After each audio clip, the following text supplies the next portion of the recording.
Hey guys, it's Derek here, and I'm going to go over kind of like some analysis of the current RTA meta as well as a simple turn 2 flowchart that's kind of made in respect to how I'm currently climbing the ladder to Legend. Since the season's ending in only 10 days, you kind of want to grind and get your rank before the final couple days just to secure it. So basically, for turn 2, uh, very different way of playing the game compared to last season, and with the release of Fumir and RNL, there's been a lot of change up in the way we are going to approach fighting aggro, and we have a new pre-ban with RNL. Scaled RNL is my current pre-bans. I like it because uh, when you ban scales, photogenic is not that important of an artifact on your thieves, though it is still really important as Mit is still strong, but it alleviates the problems of not having multiple photogenics. Uh, if you do have multiple photogenics, I would say Arunka's also a better pre-ban than Scales. And also, if you're a faster player, not banning Scales over Arunka is probably better, as it lets you play Scales yourself and play aggressive into some players who you think you can outdraft and gear gap. Uh, but for me, I think I'd rather play Arunka. Fight scales is fighting scales is just too much for me right now, and I think this is more consistent for people who may not have that strong of accounts. RNL pre-ban is because RNL doesn't really have any counterplay at the moment other than be faster or cheesing. And in my opinion, 50% of the time the cheese doesn't work because the RNL player can do their own cheese, or the RNL player can just have other characters to complement her to deal with the cheese. So she is, in my opinion, the best pre-ban for Tune 2 players. Uh, and with these characters gone, we're going to prioritize Notos first. This is because Notos is still just kind of one of the strongest characters in the entire game, and in my opinion, there's two ways to play Notos. As you can play Notos as the main carry, or you play him as a sub carry, or you can do a cheese where you play Aureus, Protset Nodos, and you can play your hyper carry on 3 and bait them into playing characters like Estelle, Malona, and then run them down with characters like Tori, Celine, Freyrin. Um, Afterwards, I prioritize Arunka over Nodos because Arunka lets you play these hyper carries. A lot of the hyper carries, half of them get basically kicked out of playability due to Arunka, and also having Arunka allows you to protect many of your main supports, as well as she's a way to remove souls on AoE when you're using Crown of Glory. So she can deal with some of the hyper carries that rely on souls to deal damage or stay alive. If Arunka's not available, Biplis is your next bet. She's a very solid character in the fact that I would say she's very noob friendly. You could be bad at the game and still succeed with Biplis, as the counterplay to her is basically killing her while she's sealed or controlled, or being able to basically just run her over without losing that many characters with stuff like Celine, Malona, or being able to straight up kill her with damage from Renok. But yeah, like Biplis, I think she's kind of the most solid blind pick for people that aren't confident in draft and their game knowledge, as she doesn't really like she will work no matter what, but there's a lot of counterplay once you get higher up. So I would not rely on her over something like Arunka, because once you get the hang of it, I think Arunka's way more solid first pick than her. Next up is Salome, and I think Salome and Yulha are interchangeable. There's games where you don't want to play Salome because you want to be able to deal more damage with Yulha S3, and there's games where Salome can combine with your team to dish out big damage while also giving a lot of survivability when paired up with other revivers. Like Ruel, Salome, Yulha have good synergy together, but sometimes you just can't afford to have that support with Salome, especially when the other player is playing very aggressive as well as picking characters that basically cut out Salome's usage of her S2 like Bdom. Uh, Yulha, I think Yulha's super strong as it opens up avenues to play Fire Cigarette. It opens up avenues to not get controlled, and it opens up avenues to double the damage of your bruiser characters. Very straightforward. Um, Not much to that. Ruel, even though there's a lot of anti-revive and aggro in the game, Ruel is still a solid character as many of those anti-revive characters have strategies to fight against them. And if you pick early Ruel, you can make your next 4 units or 3 units basically focus on being able to beat the anti-revive units, either by surviving their initial damage and killing them to be able to revive, or just straight up killing them before they can kill you. Her S2 basically stops her from getting one shot by stuff like Hecate. S3 can be used to just protect her and another unit before they dish out the damage. And she also provides pretty good mit towards non-revive comps where she's basically just keeping your whole team alive so you're not actually like losing value if they cannot find a way to kill everyone all at once. Estelle, pretty straightforward. We know why she's strong. She's the strongest mitigation in the game. She provides injury and she's a sub DPS as well as soul gain.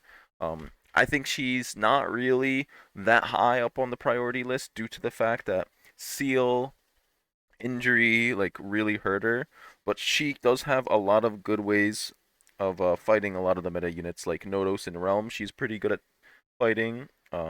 She provides a big barrier if you pair her with a DPS like Freyr on 3. And also, when you pair her with dual attackers, she can just get so much value in just cycling her turns with her S1s, just pushing her up as well as applying injury.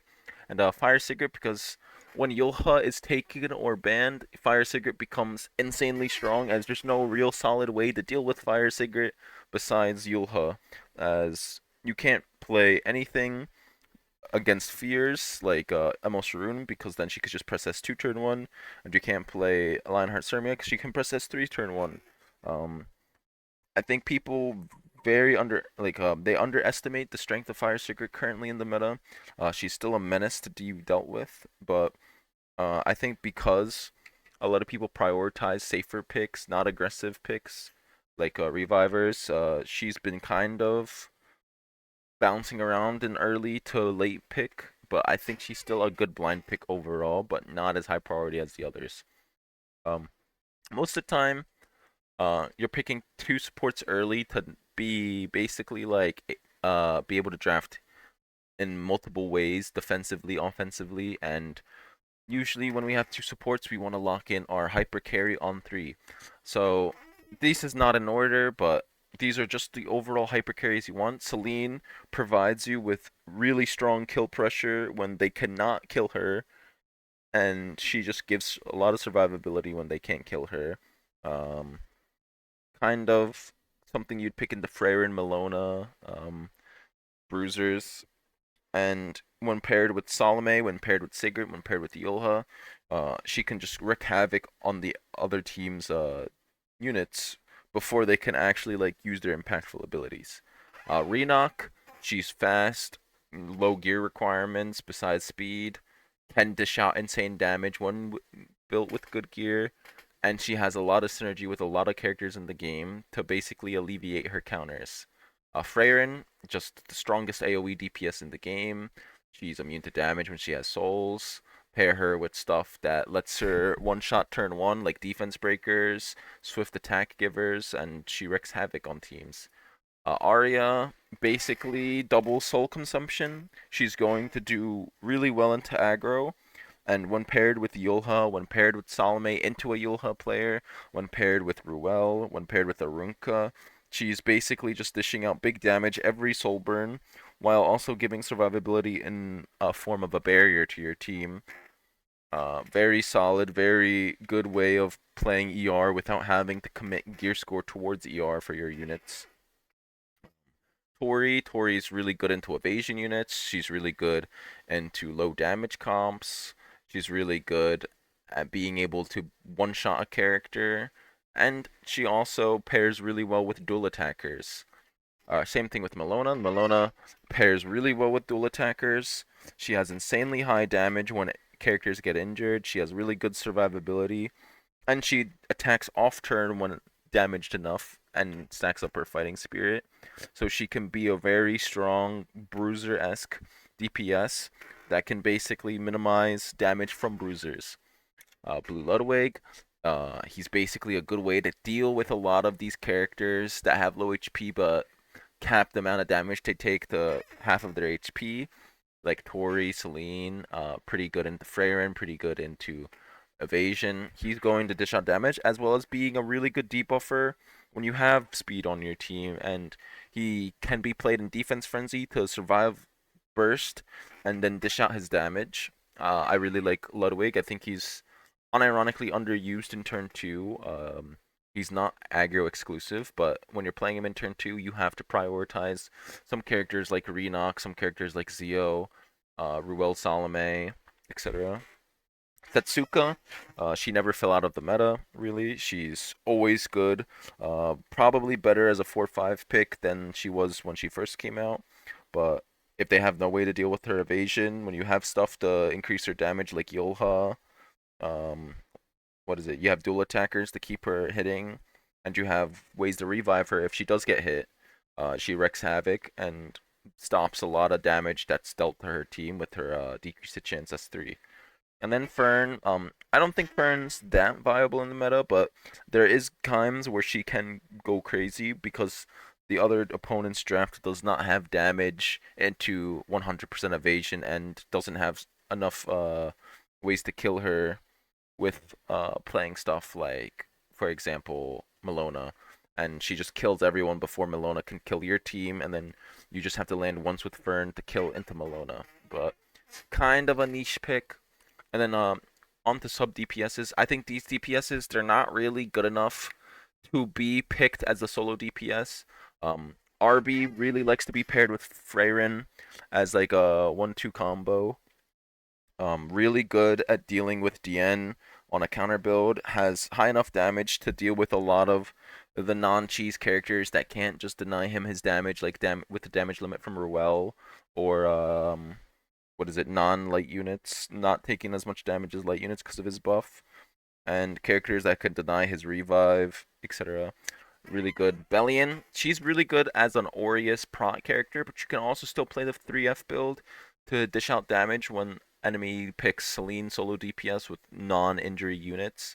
New Moon Luna's S2 is still really strong, as well as her S3 to seal characters that are really prominent in the meta with passives.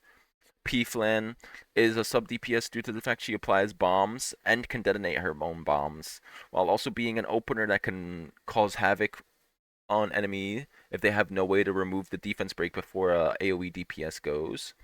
G-Ross fell out of the meta pretty hard due to all the injury, but he's still a solid 4-5 pick, especially when Yulha is played on 2 or 3, or when an enemy has no way to deal with his Soulburn S2 and Abyssal Euphine, a little niche, but some people do play CR manipulators like Ahmed, like Lone Wolf Piera sometimes.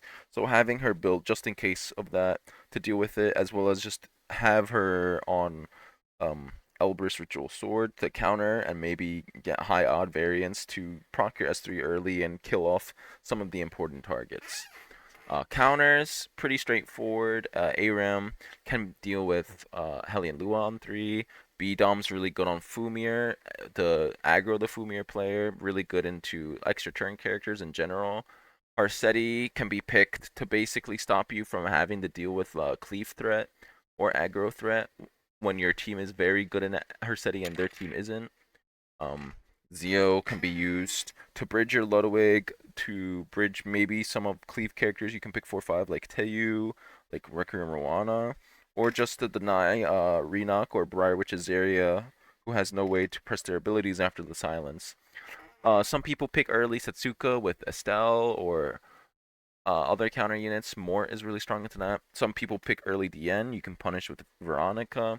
Some people pick DN and revivers, so Kate is really strong. Young Senya is really good into early Harsetti players or Brywitch Azaria cleavers. If you have a green on 3, Christie ER is always going to be nice when enemy picks non-Soulburn ignore ER characters like Silverblade Armenta or Requiem Rwana or Biplis. And Lionheart Ceremia still can come in clutch against people who have ways to proc her, and she can dish out huge damage into Warrior Frenzy. Late picks, Diane is still an insanely strong character when you pick her 4-5 and they can't play Ivana comfortably into her. Really good with Zio, really good with Ludwig, really good with Salome, really good with Renok. Festive Edda, good anti-cleave, good cleave. She's kind of like Jack of all trades, master of none, because she doesn't really, she can't fit in hyper carry. She's a good debuffer, but that's about it. She can be debuffer for anti-cleave, debuffer for cleave. Her outside of her S3 though, she doesn't really provide much outside of a stun with really high odds.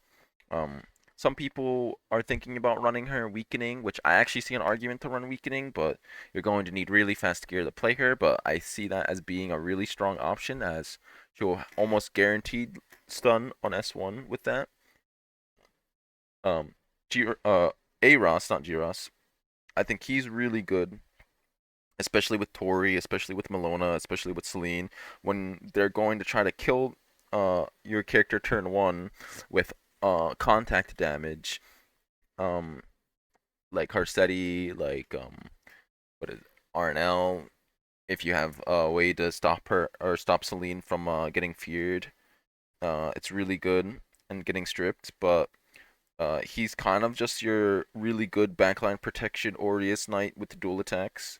So he's probably one of my higher prio mitts. I'm missing Arwell from the list, but I actually rarely. I think I played Arwell once in like 100 my past 100 games. So I like Arwell, but I just don't think she's that viable, especially when you're playing hyper carries. Maybe with Tori, maybe with Melona, you can play Arwell to protect them with a defense buff as well as a big barrier and anti-single target, but it's not that important. But she is really easy to gear because she is a 3-star, so you can get her up. Back to the list. Fumir. I think Fumir is not that strong as people said, but she is strong.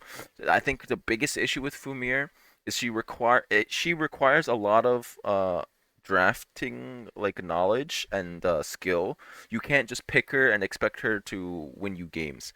You need to pick her in situations where you know you'll get value out of removing the character. Like sometimes when you remove a Runka, it's not a good trade as now, weren't really using Arunka outside of just like removing your Fumir from taking a good target. So Fumir's not that strong into Arunka, believe it or not. And also like if they have a way to take a turn after your Fumir, like B Dom with Ivana's artifact, and then they reverse aggro you, uh, that's something to be scared of. So I see her as a 4-5 pick over a 2-3, 2-1 pick, unless you have a certain cheese that you think is strong and a certain way of playing that you think is strong. Like I see some people play Fumir on 2 with Freyrin on 3. I think that's fine because Freyrin's counters, one of the main ones is Crown of Glory Arunka. So I think that's the only situation Fumir is good into Arunka. Witch Tenebria. I think Witch Tenebria is kind of a weaker version of Blue Ludwig, but she still is strong. She still has ways to deal with it. Characters. When you run her IF and she blocks Arya into the Arya Yulha comp, Arya cannot be pushed up by Yulha, so Arya's losing out on damage, and she can also be controlled to not even use her S3 turn 1, which is good. And I think that's kind of it for climbing. Like I think with kind of this flowchart, you can get to Emperor really easily, and then like you kind of just like find your own feel, find maybe some niche picks, other ways people play to incorporate into it, and then just like kind of like settle into a groove and just have like characters ready to counter certain playstyles. Like this is kind of just an in general flowchart. This doesn't really like target specific things outside of maybe some things I've mentioned, and it can be built upon pretty easily. Like this is just for kind of like general consensus, general like account.